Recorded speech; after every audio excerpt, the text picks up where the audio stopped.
Ikigai, ¿cuál es tu propósito en la vida? En una minúscula aldea japonesa, una mujer se debatía entre la vida y la muerte.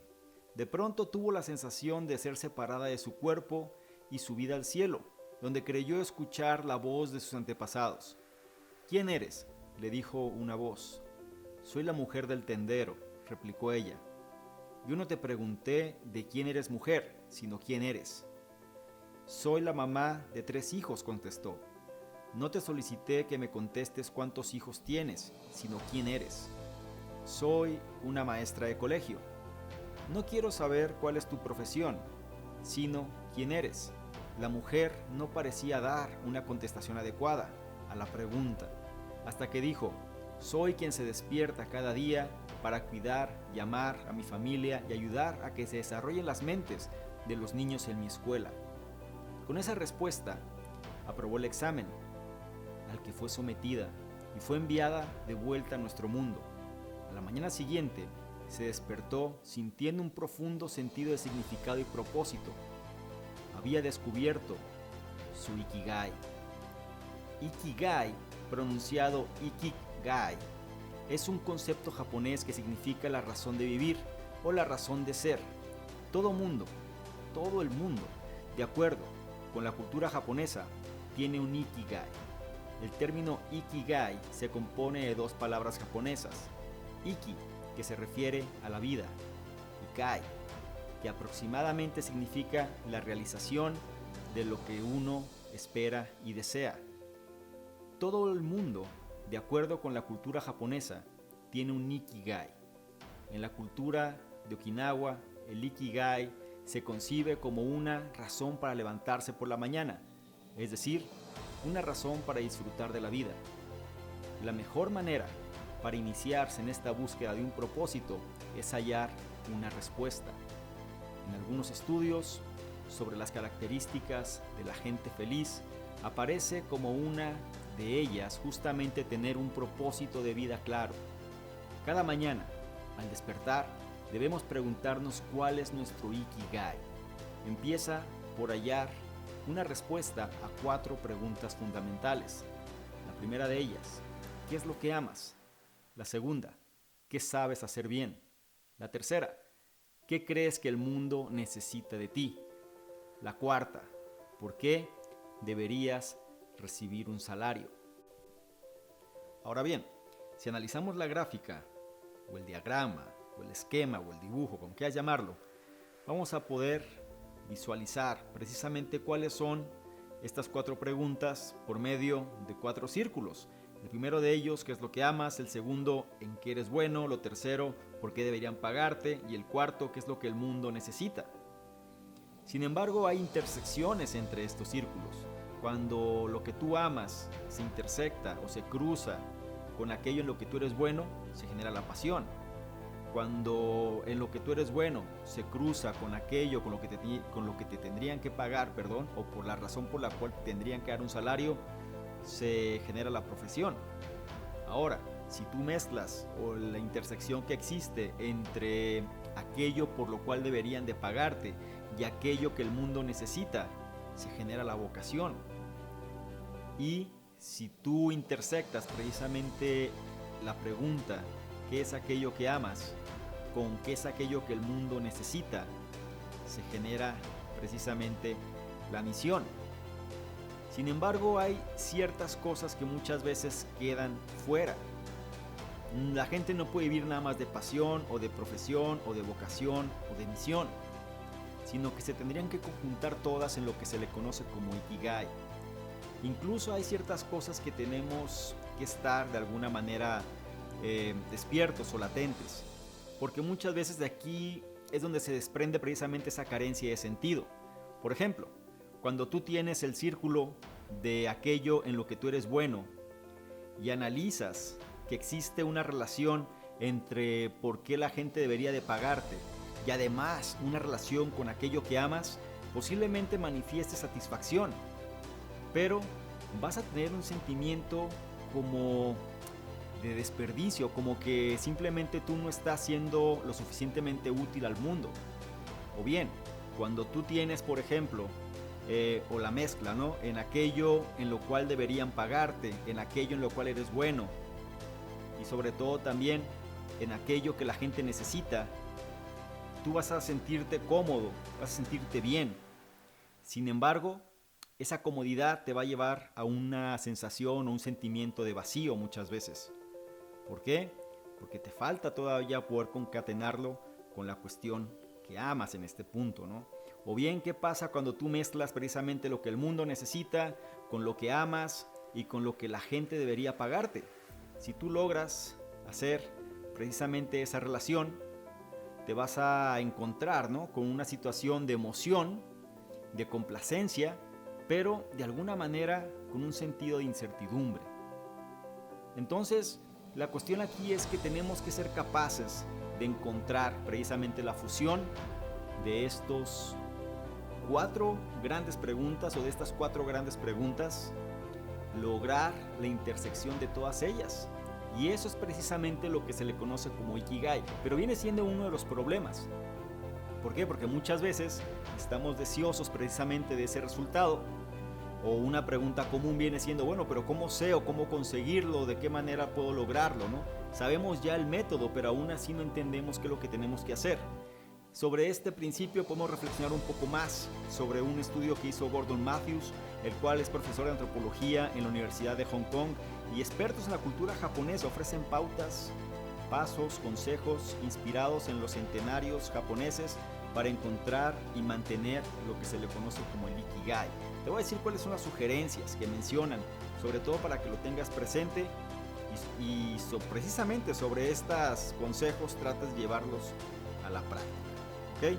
Entonces, empezando por ello, menciona precisamente Gordon Matthews en su investigación que todo comienza analizando lo que tienes delante. El Ikigai no es nada sublime ni extraordinario, sino algo muy obvio. Recuerda siempre por qué ese algo especial es tan importante. Reflexiona acerca de por qué haces lo que haces. Tómate tu tiempo para decidir. No es una tarea fácil y no se consigue tampoco en unos pocos días. Tómatelo con calma. Las prisas son inversamente proporcionales a la calidad de vida. Como dice un viejo proverbio, caminando despacio se llega lejos. Cuando dejamos atrás las urgencias, el tiempo y la vida adquieren un nuevo significado. El Ikigai es siempre frágil. Todos pueden verse afectados por la desgracia y tú no eres más especial que nadie. Revisa tu Ikigai de vez en cuando. Lo que es fundamental para ti con 20 años puede no serlo con 40. Mantente siempre activo, nunca te retires. Quien abandona las cosas que ama y sabe hacer, pierde el sentido de su vida. Por eso, incluso después de haber terminado la vida laboral oficial, es importante seguir haciendo cosas de valor, avanzando, aportando belleza o utilidad a los demás, ayudando y dando forma a nuestro pequeño mundo.